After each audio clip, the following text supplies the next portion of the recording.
Hey guys, it's Abby from Autumn of Pellinor, and I'm doing the bookshelf book tag by A Wandering Mind.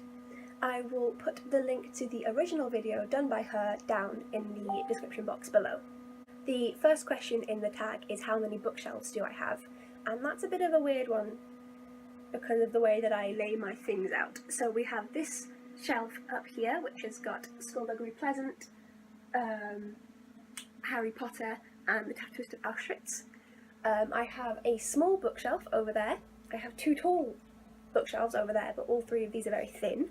My bedside cabinet, instead of having anything useful in it, is filled with books. And I'm going to be getting another small box set up. I'm not sure how to describe it because it isn't in here yet. That will also be filled with books. And at university I have another shelf. So that's 1, 2, 3, 4, 5, 6, 7 shelves, technically. Because I've got the one at university and the one that's not up yet. But for now, in my room, it's 5. The next question is how many books are on my bookshelves, and I think this number is slightly wrong, but I've got my laptop up behind me here, and my Goodreads shelf for books I own is 531. I think it's going to be a little different to that because I've just unhauled some books, and I've recently bought some books, so that's not right, but it's around 531-ish. Question 3 asks how I organise my books, and I don't. I tend to try and keep series together where I can, for example up here with all the books together, but they just kind of get shoved on because I have a really small room. I live in England. We don't have a lot of space to expand, so most of our houses are quite small,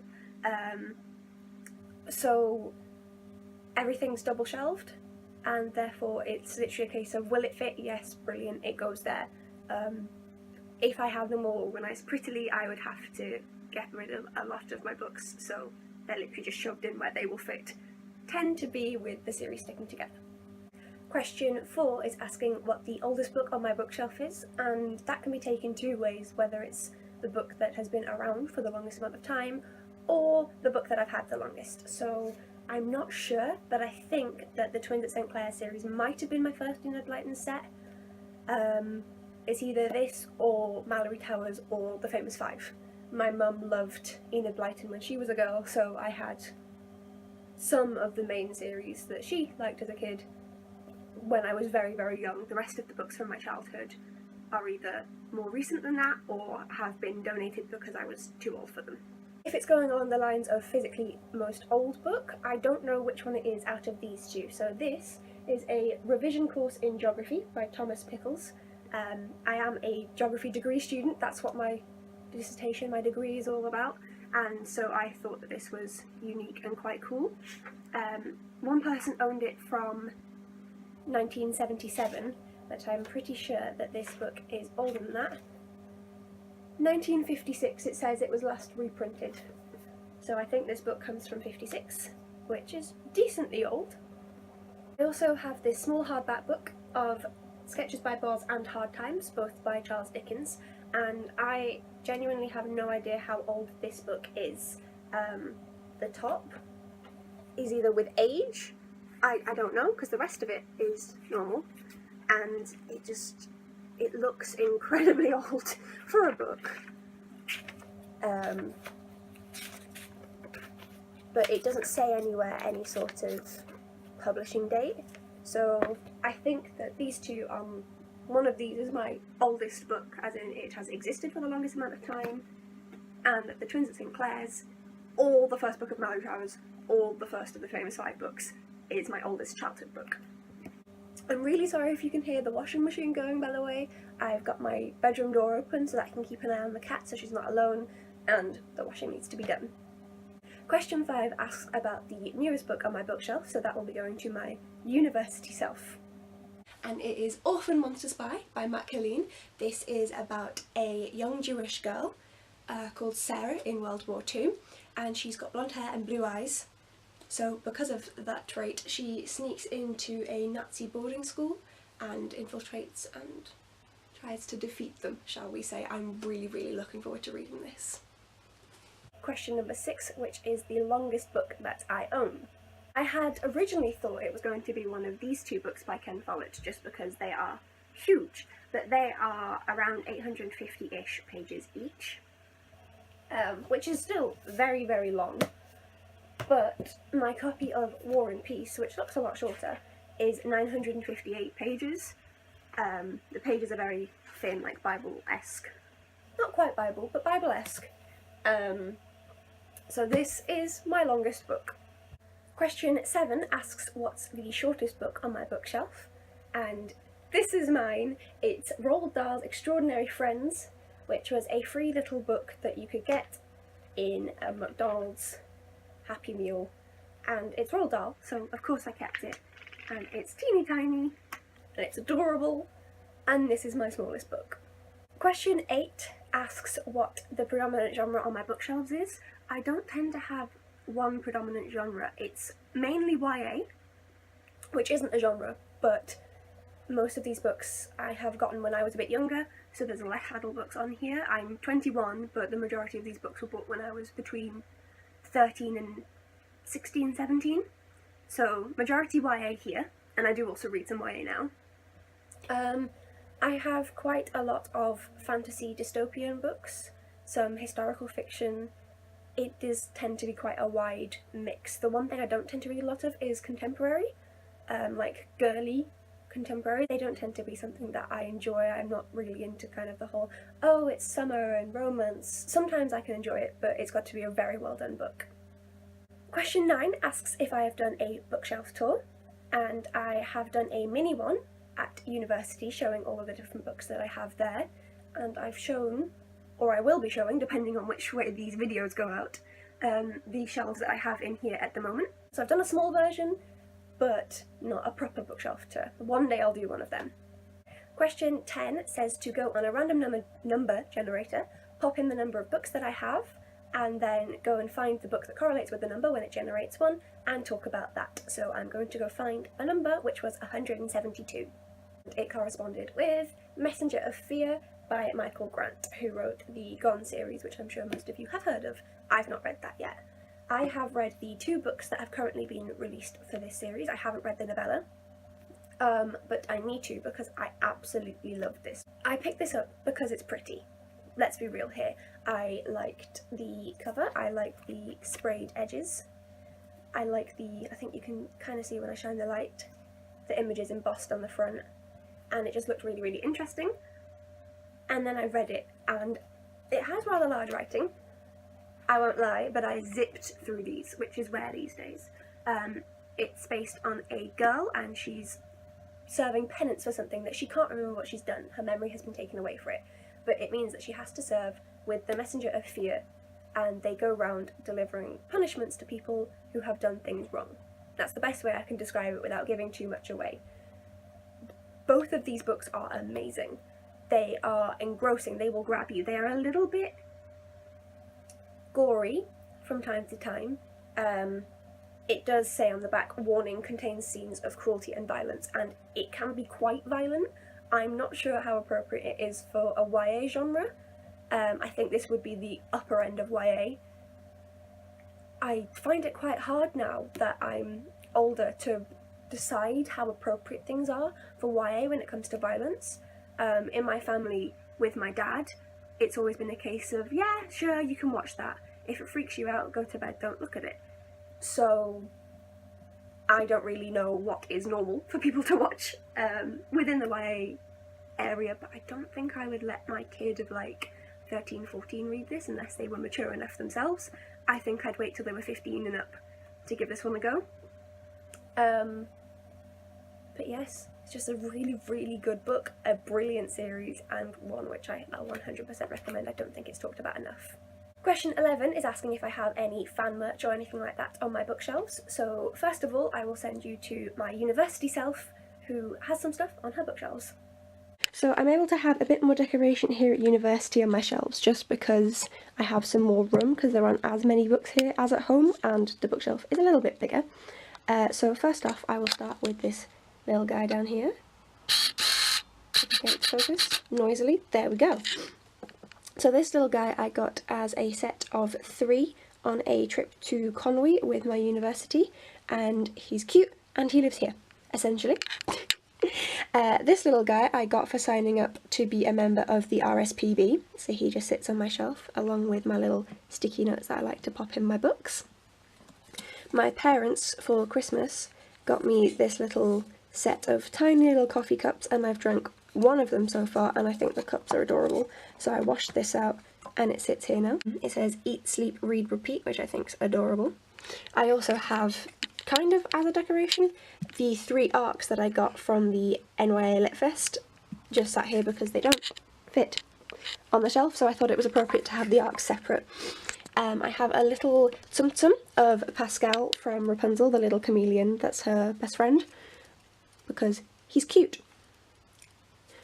Then I also have these little books that I absolutely adore, and they are tiny versions of well-known literature.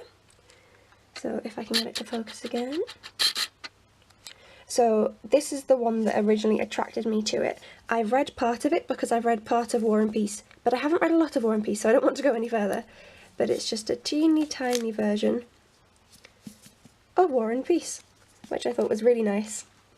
And then it got me into wanting the rest of them, so I have the Essential Mysteries in One Sitting of Sherlock Holmes, and then a small box set, of course it's small, have you seen the size of the books, of the complete plays in one sitting, the Bard's Guide to Abuses and Affronts, and the Love Sonnets from Shakespeare. Last but not least on this shelf, I have this little book cover, book cozy that my parents got me, again for Christmas, from a lovely little shop called Stitch in Tyne, which is based in the local area of mine. And it fits, oh, there goes the pin, but it fits your average paperback, and this little flap means that it can expand for bigger and smaller books. And it's just to protect them while they're in my bag and I'm on the go, and I absolutely love that. But at the minute I'm reading a hardback book that stays in the house, so it's just here for decoration at the minute. I also have some books stacked up, and therefore there's stuff here. That's a lithophane that my boyfriend made for me that I won't show too much because I don't know if he wants his face shown on the internet. Water bottle. I live in uni halls. These are essential.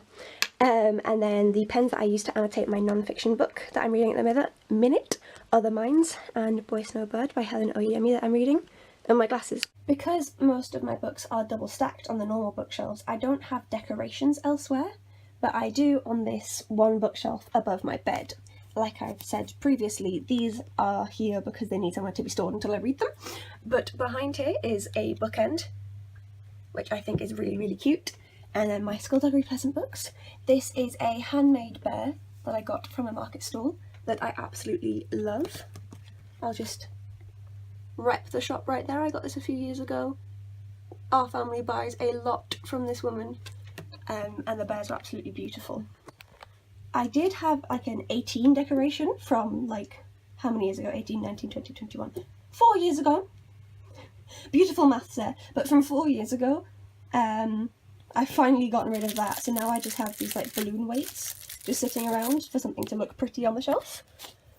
I have a peacock feather, which is a bit lacking, but I got it when I was about 16, and I've kept on to it ever since. I have a selection of poppies from Remembrance Day. I'm not sure why they're here. I think they were at the school that my mum works for, and she brought them home, and she knows that as my dad was in the military, we're very pro-armed forces, very into all of this. We have a lot of help for hero stuff and things like that, so she knew that I would enjoy them. And then we've got an 18th birthday bear from my aunt, and another one of the bears from Allison's bear shop, which I love. And the Tattooist of Auschwitz. I got this recently and I'm in love with it.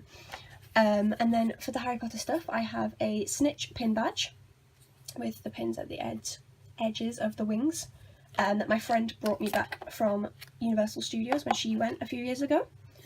I have a small keychain of a wand that I got from a Harry Potter con that I went to in Nottingham. I think it was last summer. I have Bertie Bott's Every Flavoured Beans. I have eaten some of them. I've tried one of each of the bad flavours, and I think I've eaten all of the good ones, but the bad ones really are quite bad, so I've left them as a decoration. Then I have one of the Wordery bookmarks that has a Harry Potter quote on it. because who doesn't love Dumbledore? Here is a little bag with my time turner in it. There might be a few weird jumps around this time because my dad phoned me when he's out doing the food shop. But the last thing is the prefect badge. I was actually a prefect in my first year of sixth form, which is when you are 16 turning 17.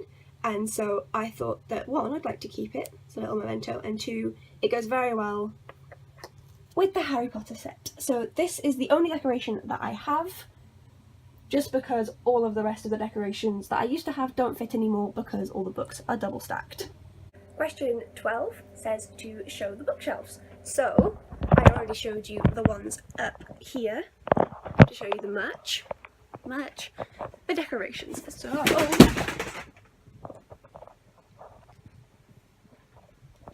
let's ignore that for now. I will cry over it later. These are my two tall bookshelves.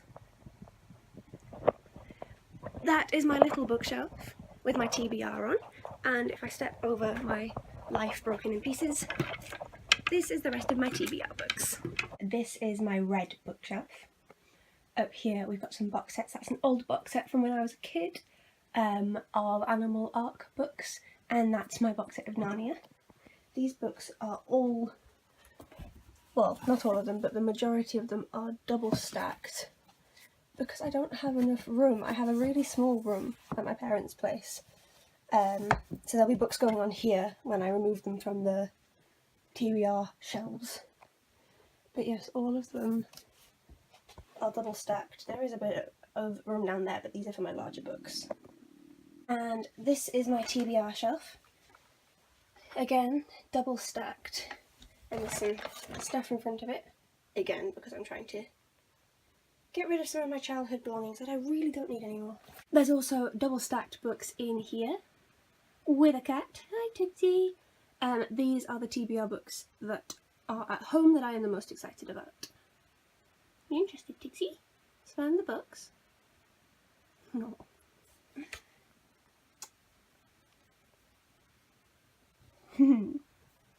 And last but definitely not least is my wall with my beautiful Doctor Who poster. And this is my kind of favourite books shelf. The Shadowhunter series I've not read yet actually. City of Bones is at university for me to read, so it's just kind of up there for now. I hope it goes there, but if not, it'll get popped on the red shelf. Skullduggery Pleasant and Harry Potter are two of my favourite ever series, along with The Tattooist of Auschwitz, which I absolutely loved and I bought recently because I read an arc of it. And I'm so glad that I have it in person. This doesn't have all of my favourites, just kind of the larger series. Another one of my favourite series is, if I swing you round, is Allison Cragen's Pellinor series. This is my favourite series of all time. This actually beats out Harry Potter and the Skullduggery Pleasant series. And my book is falling apart. Sorry, I'm just filming on my phone and it needs some charge. But the book's falling apart. These bits here are pages that have came out, and realistically I need another edition. But that is my favourite series ever. So yes, that's all of the books that I have at home. Although you can't see half of them because half of them are hidden behind other books. So one day I'll be able to actually keep all of my books out and see everything. So my dad has installed my new little bookshelfy area sort of thing, and only that bit has books because I have other rubbish that I need to store, but that is the additional bookshelf, and this is a little less crowded now, so I can actually fit my TBR books in a separate area without them being all squished. So for my shelves at uni, as I've already slightly shown, I've had everything in kind of rainbow order. It gets a bit messed up here because Kidnapped wouldn't fit in at the end where I needed it, so it's just squeezed in. But there are all my books in rainbow order here on my main shelf, as well as my arcs. And as I said before, my little setup by my bed with the two books that I'm currently reading, Other Minds and Boy Snowbird. So while I'm booting up my laptop and really hoping it still works, the case is a little bit cracked from falling, which like really saddens me because my laptop is my pride and joy and I'm trying not to freak out right now. But fingers crossed that my laptop will be okay. The 13th and final question is to tag some people to do this tag. So, because I don't have access to my laptop right now, I don't know everybody's handles, at least not off the top of my head, so I'll pop them in the description box down below. I'm going to go and panic about my laptop and try and fix it and hope that my baby is okay, because my dissertation is on there, let alone all of like the things that I love, like photos and videos and movies, and it will be okay. As long as my dissertation is okay, then that's fine. Don't panic, Abby, don't panic. So I'm gonna go and cry over that, and I hope you guys enjoyed this video. I'm sorry that it's now all wobbly because I'm holding it with my hand. I don't want to risk putting it on my laptop again, seeing as I've already cracked the casing. So thank you very much for watching. I hope you enjoyed. Leave a like down below if you did, and if you want to see more of my content, hopefully not including me breaking my laptop, hit that subscribe button, and I will see you the next time I make a video, if my laptop is working, so that I can edit it. Oh god. Bye! Final little update. I've managed to turn my laptop on. The casing is cracked a bit, and there's no way of fixing that, but my dissertation loads, the internet loads, so it seems to be functioning, if a little beaten up and bruised around the edges of the physical case. So, woo! I have a laptop still. I need to look after it.